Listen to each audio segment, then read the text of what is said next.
کلی نے سامان گاڑی میں رکھنے کے 15 روپے طے کیے اور سامان اٹھا کر گاڑی میں رکھ دیا۔ سامان گاڑی میں رکھنے کے بعد سامان کے مالک نے معاہدے کے خلاف ورزی کرتے ہوئے 5 روپے کلی کے ہاتھ پر رکھ دیے۔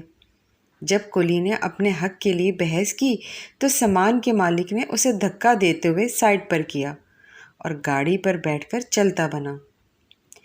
اس کے بعد کلی نے ہتھیلی پر رکھے 5 روپے کو مٹھی میں بند کیا اور آنکھیں میچ لیں، مگر آنسو کہاں تھمنے والے تھے، وہ بند آنکھوں سے بھی بہہ نکلے۔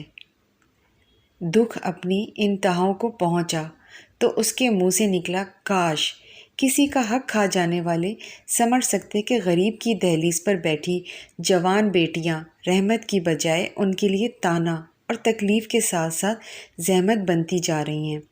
اسی دوران ایک اور سواری نے آ کر اسے سامان اٹھانے کا کہا تو انتہائی خوش اخلاقی سے بات کرتے ہوئے رزق حلال کمانے کے لیے وہ نئے گاہک کے ساتھ چل پڑا۔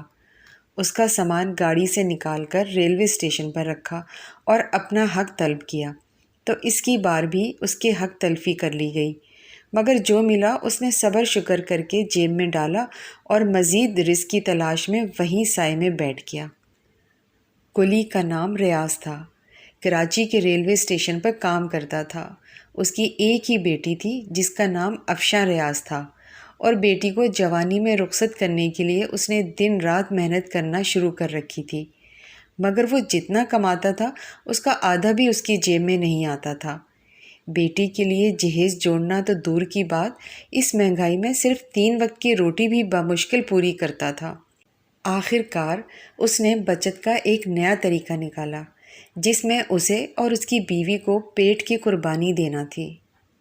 آج جب ریاض اپنے گھر آیا تھا تو اس نے بیوی سے بیٹی کے متعلق بات کرتے ہوئے کہا تھا، آج کے بعد افشاں 3 وقت کھانے کھائے گی، مگر ہم دونوں میاں بیوی ایک وقت کھائیں گے، یا پھر ایک وقت کا رزق میں کما لاؤں گا اور ایک وقت کے رزق کے لیے تم کوئی چھوٹا موٹا کام شروع کر دو۔ بیوی جو کہ اپنے گھر اور شوہر کی حالت سے اچھی طرح واقف تھی، اس نے اسی وقت شوہر کی بات مان لی اور خود بھی گھر کے کام کاج کے ساتھ باقی لوگوں کے گھروں میں بھی کام کرنے لگی۔ یوں افشاں ریاض 3 وقت اور اس کے والدین 2 وقت کی روٹی کھا کر اپنی محدود کمائی سے بچت کر کے اپنی بیٹی کو رخصت کرنے کے لیے پیسے جمع کرنے لگے۔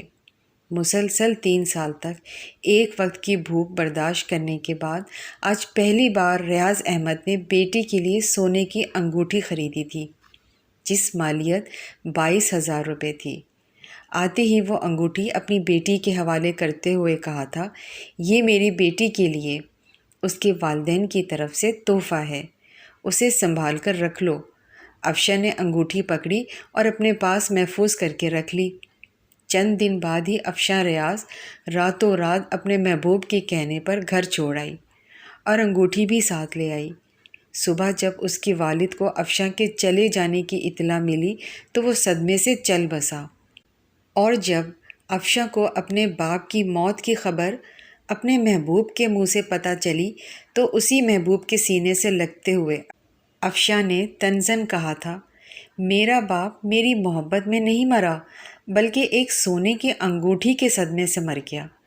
دوسری طرف اس کے محبوب نے کہکا لگایا اور افشاں ریاض سے اپنی ہوس مٹانے لگا، جبکہ افشاں کی ماں بیٹی کے چلے جانے اور شوہر کے مر جانے سے نیم پاگل ہو گئی تھی اور بعد ازاں کراچی میں ہی ٹرین کے نیچے آ کر خودکشی کر گئی تھی۔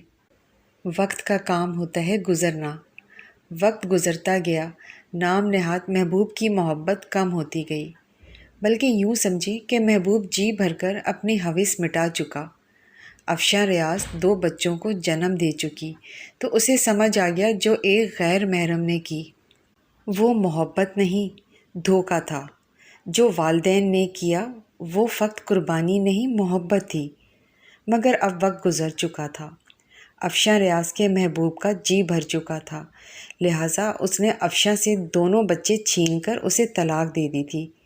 بچوں کے چھن جانے کے بعد اسے پتہ چل گیا تھا کہ اس کا باپ انگوٹھی کھو جانے کی وجہ سے نہیں، بیٹی کے بچھڑ جانے اور بھٹک جانے کی وجہ سے مرا تھا۔ بچوں کی دوری کی وجہ سے افشاں ریاض بھی پاگل ہو گئی تھی۔